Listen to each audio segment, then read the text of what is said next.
Nós chegamos ao final o relatório da CPI tem em torno de 3.800 páginas, onde narra com riqueza de detalhes tudo o que havia, e nós chegamos à conclusão que haviam 4 ONGs principais que agiam nas demarcações indígenas, que era o Conselho Indigenista Missionário, que fazia a mobilização e o financiamento e a posterior fiscalização dos pedidos de demarcação. Eles mobilizavam as comunidades indígenas para fazer as invasões de áreas privadas e depois os pedidos de demarcação. Ficamos surpresos porque, na medida que recebíamos documentações, investigações, nós vimos que havia um financiamento internacional dessas ONGs e, principalmente, o Instituto Socioambiental praticamente administrava, o que nos surpreendeu, o tal de Fundo Amazônia. Nos defrontamos com o Fundo Amazônia, não entendemos o que era, fomos investigar e descobrimos que era um fundo criado por decreto do então presidente Lula dentro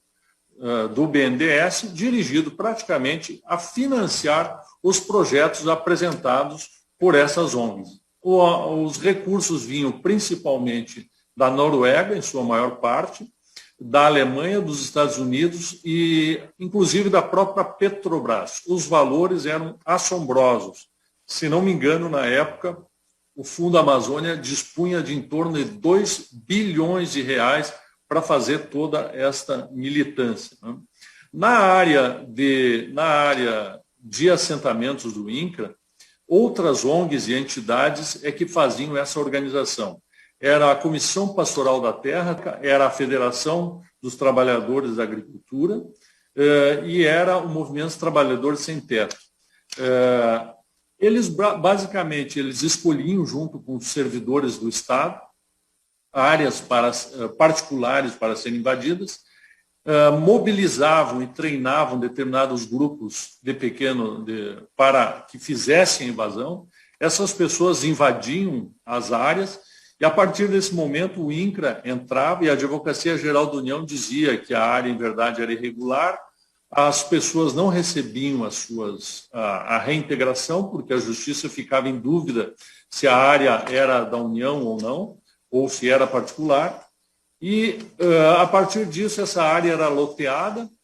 Se uma área comportava, imaginamos lá, 50 lotes, eram criados 100 lotes e eram distribuídos para lá 100 grupos familiares. Só que essas famílias para os quais eram postos, em nome dos quais eram postos esses lotes, elas não eram as mesmas pessoas que estavam lá na área.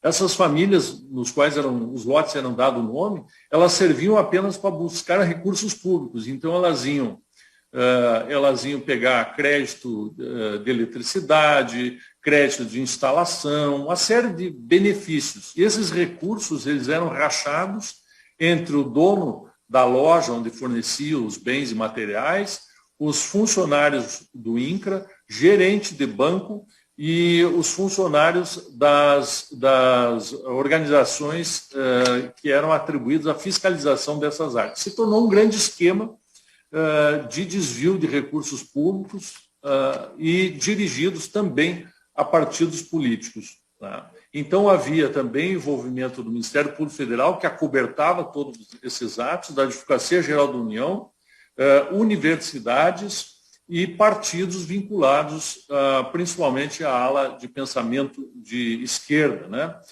Além disso, quando nós quebramos o sigilo, pedimos a quebra do sigilo dessas ONGs, houve uma blindagem pelo Supremo Tribunal Federal. O ministro, então presidente do STF, Ricardo Lewandowski, deu, se não me engano, foram 8 liminares proibindo a quebra do sigilo das ONGs para nós identificarmos como é que se dava o financiamento. Também vimos que havia uma ligação entre áreas de assentamento, áreas quilombolas, áreas indígenas e unidades de conservação, fazendo praticamente cinturões ligados uns aos outros. Né? Uma das conclusões da CPI era de que essas terras deveriam ser tituladas imediatamente, todas as terras, para os seus ocupantes, né? O que aparentemente vem sendo feito agora pelo governo federal, principalmente pela ministra Tereza Cristina, pelo que eu tenho notado, de fazer a titulação das áreas, porque senão fica um processo sem fim. O assentamento se inviabiliza, aí troca os ocupantes, aí buscam os créditos, fazem as fraudes e não termina nunca. Cria um sistema ilícito de financiamento de ONGs e de partidos e de políticos, né? Nesse processo de estatização, uma coisa que chocou foi a conclusão que nós chegamos que o Estado, talvez o Estado mais rico do país, que é o Pará, ele já tem 70% da sua área estatizada. Ou é unidade de conservação, ou é assentamento que não foi titulado, ou então são reservas indígenas. Resta no Pará apenas 30% de disponibilidade do seu território, sendo que desses 30%, por ser região amazônica, ele tem que fazer uma área de preservação de 80%, restando no total do Estado, em torno de 8% do Estado para que haja produção. Para vocês terem uma ideia, hoje no país, segundo dados da Embrapa, nós já temos 37% do território nacional ou sendo unidade de conservação, ou sendo reserva indígena, ou sendo assentamentos do INCRA. Para vocês terem uma ideia do tamanho disso, toda a área de produção agrícola do Brasil, ela não chega em torno de 7%, não chega a 8% do Brasil. E, portanto, 37% já está indisponibilizada para a produção.